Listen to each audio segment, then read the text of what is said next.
And it is Car Con Carne, still stuck in quarantine, not going anywhere anytime soon. Car Con Carne, sponsored today by C&H Financial Services. C&H offers a variety of products, ranging from traditional merchant accounts to a zero-cost payment processing solution, which eliminates expenses tied to accepting credit cards. C&H also offers cost-effective commercial lending programs, which can help you get your business the money it needs to make it through these unprecedented, nay, dystopian times. To learn more, contact C&H Financial Services at 855-600-2437 or go to chfs.us. The new book from Chris Frantz is Remain in Love. Chris Frantz is a hero. You know him from Talking Heads. You know him from Tom Tom Club. And this book, Remain in Love, is a document of your career, which was so much fun to go through. Hello, Chris Frantz. Hello, James. Hi, everybody. So Remain in Love, it's an obvious play. The title's an obvious play on Remain in Love. Yes, it is. It looks like this. It's I love the visual reference. A really cool designer named Megan Wilson designed this cover for me. And it's selling like hotcakes, James. Well, it's a value at any price, really. But given the name and that it is a play off the name Remain in Light, I'll just ask out of the gate, is Remain in Light the best Talking Heads album? Maybe. I played on all the Talking Heads albums, and I have many favorites because the experience was so exciting and so, frankly, challenging at times, most of the time. I'm very fond also of Fear of Music, and I love our first album. I mean, Psycho Killer, yeah. We'll cycle through everything. And I especially like some of the songs on our final album, which was called Naked. Nothing But Flowers was pretty hip. And I love Blind, the song Blind, which is very relevant right now. It's funny how many Talking Heads, not funny, but it's kind of great, fabulous how many Talking Heads songs still sound so hip and contemporary. So I totally agree. So well, those albums aside, I hate to ask, but is True Stories the least best? I wouldn't say that. I've noticed that many people have said that, but I wouldn't say that. I don't have a least best when it comes to Talking Heads or Tom Tom Club. We were always about quality, not quantity, And you said it, the songs and the albums, they really do have that evergreen feel. They don't feel dated. They feel absolutely contemporary. You mentioned Fear of Music. I mean, I could listen to Air or Heaven right now and they sound completely new and fresh. Yeah. Life During Wartime. Absolutely. It's funky, but it's the subject matter is very relevant. And thank goodness we're not really at wartime right now. I mean, at least not in the United States. These are crazy times, and I guess we wrote a few songs that are appropriate for crazy times. Absolutely. Remain in Love is the new book by Chris Frantz, and it's a book about your life, and it's easy to say that the love in the title is about your enduring love for Tina Weymouth and the relationship you have with her. But I read this book, Chris, and to me, it's also about your love for music. Everything about it, touring, making an album, finding that creative big idea in the studio. I feel like it's two different love stories here. Yeah, I mean, I loved my bands too. I still do, and but of course, Tina's the major love, and she's like the star of this book. But everybody wants to hear about Talking Heads, and I guess I'm the first actual inside band member to write about that experience, and like nobody was going to write the Chris Frantz memoir except for me, right? So these are my about my feelings and about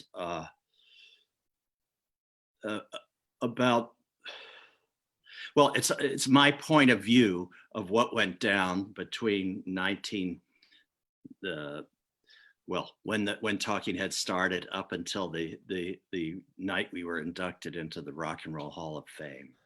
And to fast forward to that part, you said it. You had the greatest line that put a bow on the whole experience with Talking Heads, and I'm pulling it up right now. Yes, I'd like to thank the Rock and Roll Hall of Fame for giving this band a happy ending.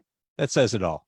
Yeah, short but sweet, and it was a happy ending. You know, I was you can say what you want about the Rock and Roll Hall of Fame, how it's, you know, great or no longer relevant or a bunch of BS. You're entitled to your opinions, but I can tell you, as a musician, when you get the call that you're going to be inducted into the Rock and Roll Hall of Fame, and would you care to perform that night? That's a pretty exciting phone call to get. At least it was for me. And I know, and it was so great that on that same night, our friends, the Ramones, were also inducted, both of us in our first year of eligibility. So that was cool. And it was great to, you know, share that night with them. And also Tom Petty and the Heartbreakers and Isaac Hayes and Brenda Lee. I mean, good God, it was so much fun. Going back to Tina, you, Chris, did the impossible. You kept this relationship growing and thriving for decades. You did that while working together in multiple bands. I mean, I've read enough about Fleetwood Mac to know that this is not an easy thing to do. Yeah, I think it was easier for me than it was for them, but yeah. Well, you know, Tina and I do not agree on every single thing 100%, but we respect each other and we love each other, and we know how to work things out when we do disagree on any particular subject. But most of the time we do agree, and most of the time it's no trouble at all. And I think I say in the book that people often have asked me, what's it like to work with your wife, you know, in a rock and roll band? And all I can say is I've never known it any other way, really.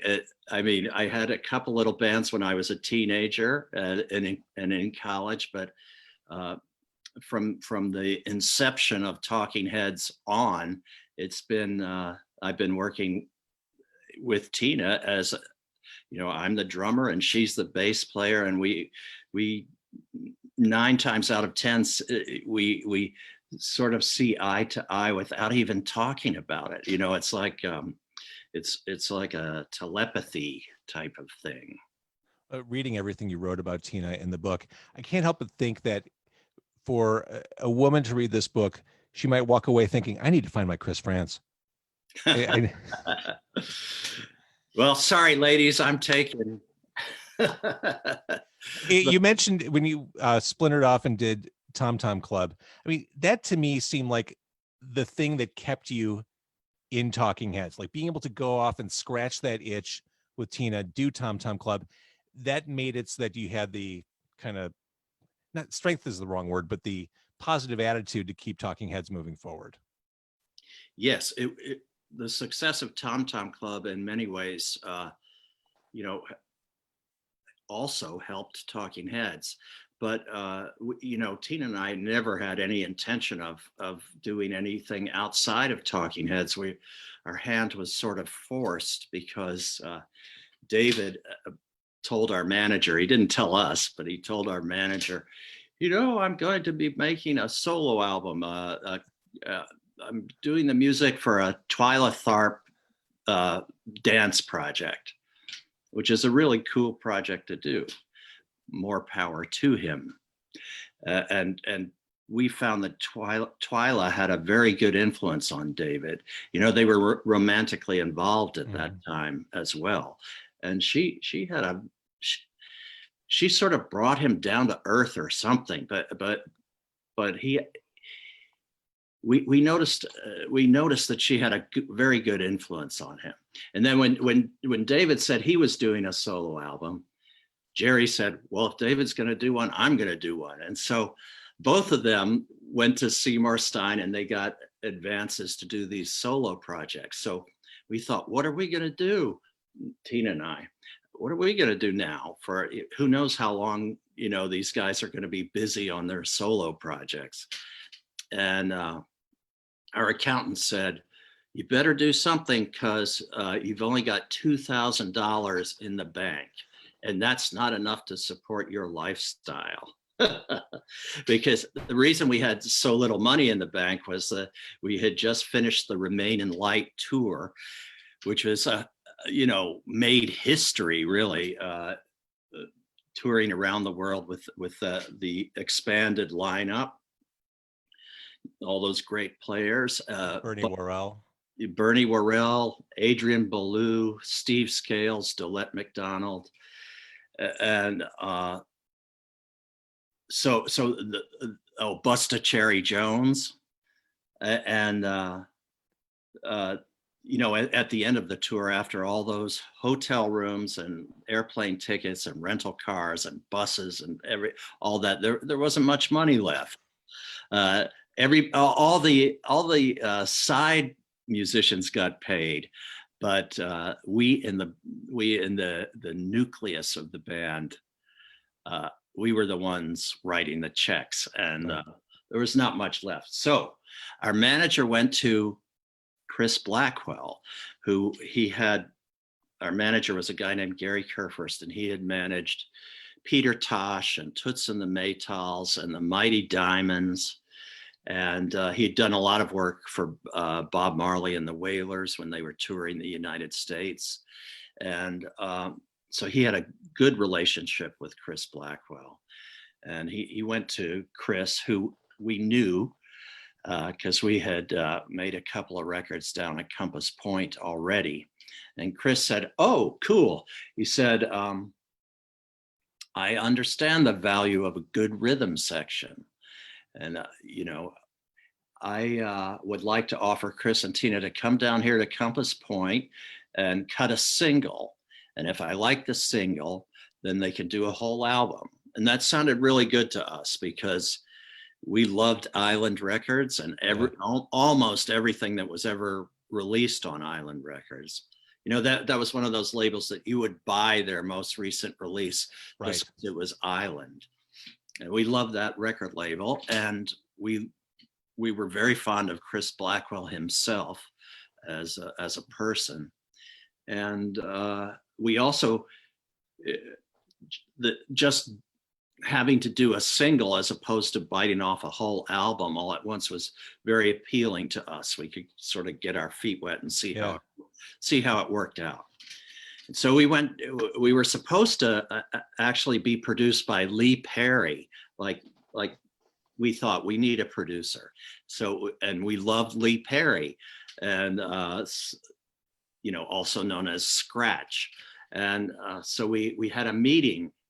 Island set up a meeting with Scratch in New York City, where he happened to be at the time, at the Howard Johnson's Hotel on 8th Avenue. All the Rastas like to stay at the Howard Johnsons. I'm not sure why, but maybe they were just nice to them or something. Or maybe it was the continental breakfast. Maybe. Anyway, we had a 11 p.m. meeting with Scratch, and he said, yeah, man, I'd love to do it. We can do it. It's great. It's going to be great. And so we thought, fabulous. We're going to work with Scratch, you know. And so we packed up our gear. We booked the studio. We went down to Compass Point. We waited 2 weeks, and Scratch had not shown up yet. Like the first week, I thought, well, it's not unusual for a Jamaican artist to be a little late. 1 week later. But after 2 weeks, our manager finally got him on the phone, and he said, manager said, well, Scratch, you know, Chris and Tina are waiting for you in the Bahamas. The studio's booked. What's up? And Scratch said, oh, it's about the money. And So our manager said, well, what do you want? And Scratch said, oh, it's no problem, man. I want $1,000 an hour. And our manager said, sounds like you trying to price yourself out of this gig. We can't afford $1,000 an hour. And Scratch said, no problem, man. We make the album in 6 hours. Amazing. So at that point, Tina and I said to Gary, you know what? Let's work. We maybe a better idea to work with this young Jamaican engineer named Stephen Stanley, who's a resident engineer at Compass Point. He was only just, I think, barely 21, something like that. And he had cut the basic tracks for the song Once in a Lifetime when Talking Heads was working on Remain in Light, and the engineer had a falling out with Brian Eno and split. So he had to get a substitute in real quick, and Stevie was there, and he cut the basic tracks for Remain in Light and maybe some other stuff too, but I particularly remember Remain in Light. So we went in with Stevie, and the first thing we did was a song called Wordy Rapping Hood. Tina's sisters came down when it was time to do the vocals and did the vocals with her. And it was so much fun because we were kind of struggling. Tina had never sung before on a record album. I mean, she'd done some background vocals for Talking Heads, but she'd never been the lead vocalist. And she didn't think of herself as a lead vocalist, and neither did I. But I said, you know, Tina, there's this new thing called rap. You can just rap. She said, oh yeah, I can just rap. And I could write a song about words and rap the words. And I said, yeah. But we still needed kind of like a hook to the song. And when Tina's sisters, Laura and Lonnie, came down to Nassau, they went to the beach to confer with each other about how they should proceed. And one of her sisters, Lonnie, said, hey, you remember that chant that we used to do when we were living in France that we learned in the schoolyard that goes rum sum sum, rum sum sum, kuni kuni kuni kuni rum sum sum? And Tina said, yeah, I remember that. And they started singing it together. This is something they learned when they were very young children, but they remembered it. And they came arm in arm, locked arm in arm into the studio. And they said, we've got something we want to sing. And they went out. Stevie said, okay, let's do it. He set up the mics. They went out there and pressed record, and they sang that chorus, the rum sum sum part. And Stevie and I were like, hallelujah. This is so fresh and so different. It's so unique that there's no way we can't use this. So we made a rough mix real quick. We recorded, the girls made a rough mix real quick and invited Chris Blackwell in to hear it. He came in, he was working with Grace Jones in the other room. And he came in and he said, I love it. Play it again. So we played it again, and he said, I'm going to release this right away. And he said, I'm going to release it in the UK, Europe, and Latin America. Meanwhile, you get to work on the rest of the album. And that's how that happened. I love that. I love that. You meant, let's get into David Byrne for a second, because that's what everyone wants to talk about is, well, what's going on with Talking Heads and your relationship with David Byrne. Yeah. I found it interesting. To me, in the book, Remain in Love by Chris Frantz, your approach to David Byrne has been almost clinical. Some snark here or there. There's a line early on in when you talk about why Talking Heads didn't play Live Aid. For some reason, we were not invited to play that gig. Oh, that's right. By 1984, David had decided that Talking Heads, one of the world's great touring bands, should stop performing live. That's about as snarky as the book gets when talking about David Byrne. That's just a true statement. You know, you can call it snarky if you want, but that was not my intention. My intention was to explain why we weren't there. People still ask me, how come you guys weren't in Live Aid? They had Madonna. Why didn't they have you? And I, you know, all I could say was, well, David sort of put the brakes on touring with Talking Heads after Stop Making Sense came out. His feeling was that the movie would tour for us, which it did. But, you know, it's a great movie too. Very, very proud of it, but it's not the same as a live performance, even though it is a great record of a live performance. Oh, this is Stop Making Sense is a portrait of a band really at the peak of its powers. I was, I think, a freshman in high school when Stop Making Sense came out, and it was showing first run at a place called the Fine Arts Theater on South Michigan Avenue. I lived in the suburbs with my friends, and I have vivid memories of like every weekend for a month without parents knowing, jumping on the L, taking it down to the South Loop and seeing Stop Making Sense every weekend. And to me, that there are a couple shows. One of my favorite cocktail party questions is, if you could go back in time and see any show, which would it be?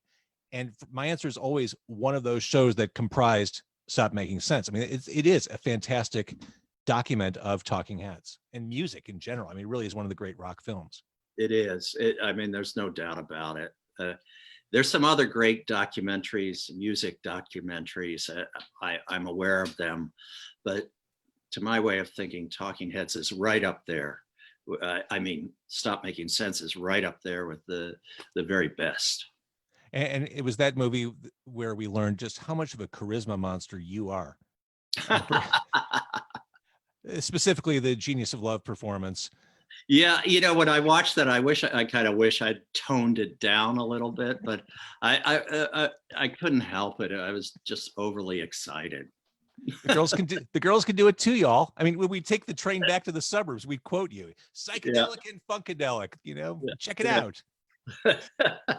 Yeah, I know. Well, you know, they shouldn't have put a mic in front of me.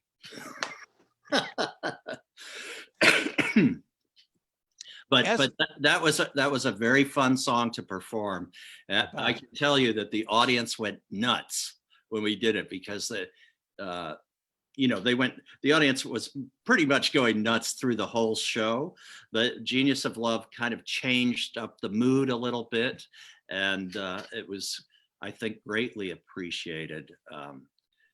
I love everything about it in that performance. And at the end, you say, we're going to change back into the Talking Heads. I mean, it's just such a fun live thing.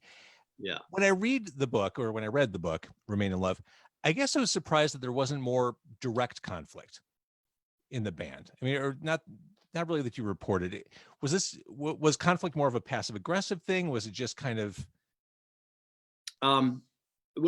You know, we didn't have conflict all the time.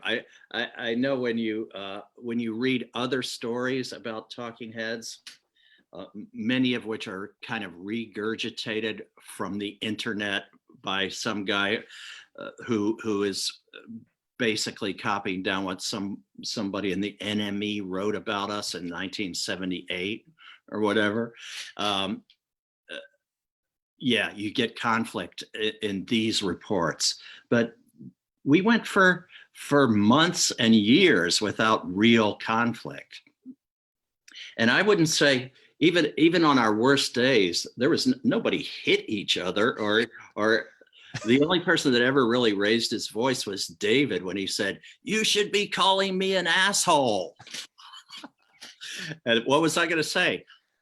Yeah, David, you're an asshole. No, I didn't say that. I just looked at him like, oh, okay. That's how you feel. One of the hallmarks of a great rock biography is those behind the scenes stories, the building of the song. I mean, you talk about putting together Psycho Killer and your lyrical contribution to that stuff. I guess I never knew. Even things like Jerry Harrison only agreed to be a member of the band if you could guarantee the band would get a record deal. Yeah, well, you know, I don't blame Jerry for that, because he had a bad experience with the Modern Lovers. They got a record deal with Warner Brothers. John Cale was to be their producer, and during the demo session for some reason they wanted to make demos before the album. They all flew out to Burbank and they went into the studio and they recorded these demos, and which were later released as the Modern Lovers album, the one that we all know and love with Roadrunner and She Cracked and all that. And during the process of making those demos, Jonathan said, "Loud music is evil, and I don't want to do it anymore," which was really weird because prior to that, his favorite band of all time had been the Velvet Underground, and they were working with John Cale, bona fide, genius who worked with the Velvet Underground for many years.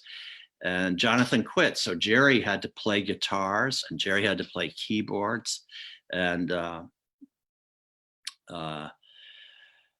I think it kind of broke his heart when the band broke up. And so he went and enrolled he had graduated from Harvard as an undergrad, and, was a brainy guy. And he went back to architecture school. He was studying to be an architect.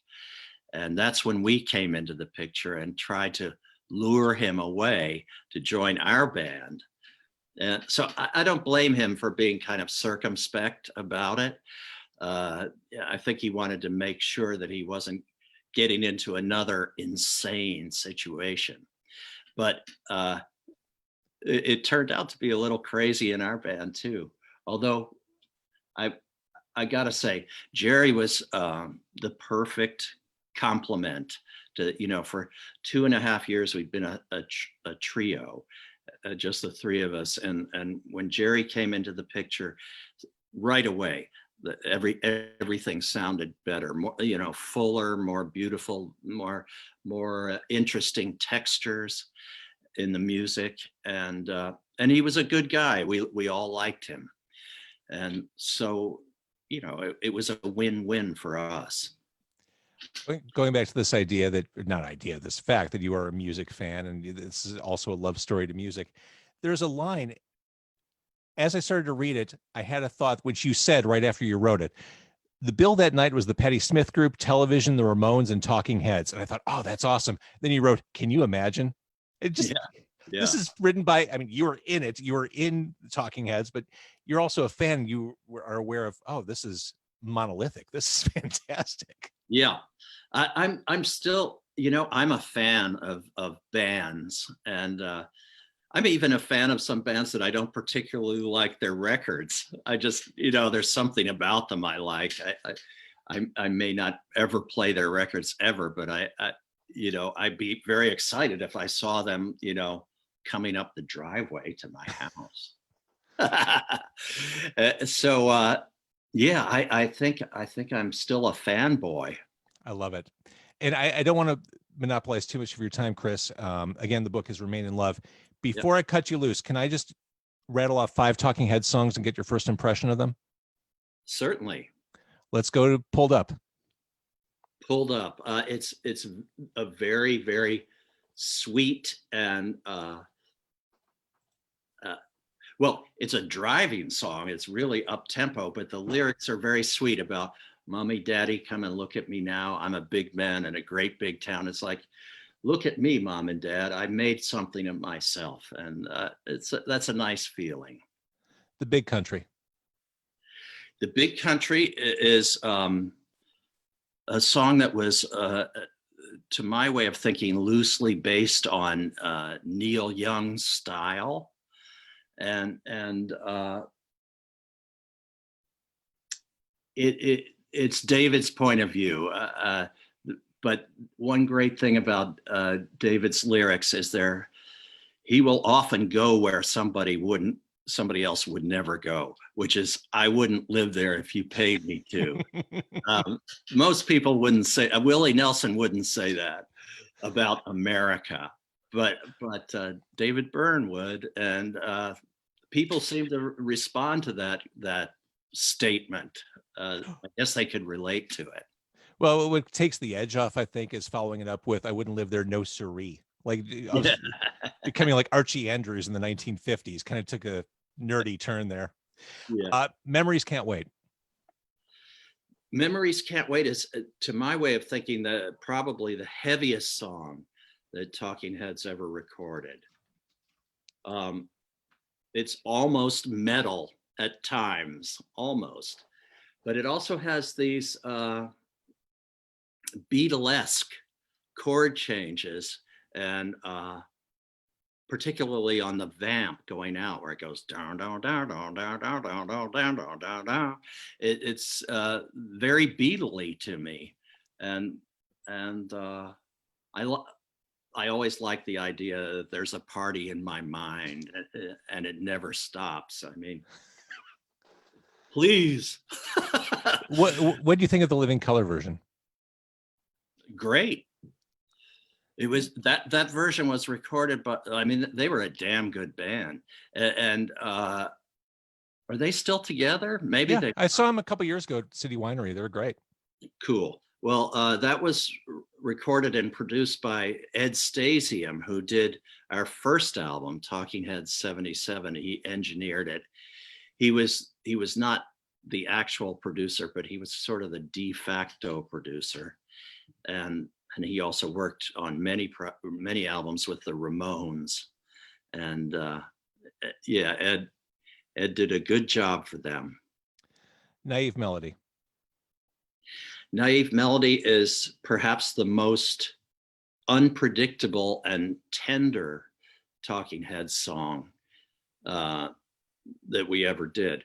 I think at the time David was falling in love with the woman that he eventually married, and it was very unusual for him to express the feelings that are expressed in that song, like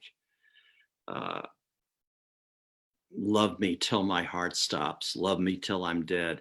It was very it was usually David was talking about not being in love and having no compassion and not wanting to get out of my life, that type of thing. But this one was just the opposite. It was about inclusive and the warmth of, a real love between a man and a woman, and a love of place, like a love of the comfort of your home and your pipe and your slippers, Since we haven't really talked about Little Creatures at all, The Lady Don't Mind. The Lady Don't Mind was what kind of a sad song somehow. I remember rhythmically, I spent a good deal of time. What you hear on the record is not the first drum beat I played. I ended up doing I guess an almost a reggae type of reggae, or somewhere between reggae and the In Crowd by the Ramsey Lewis Trio.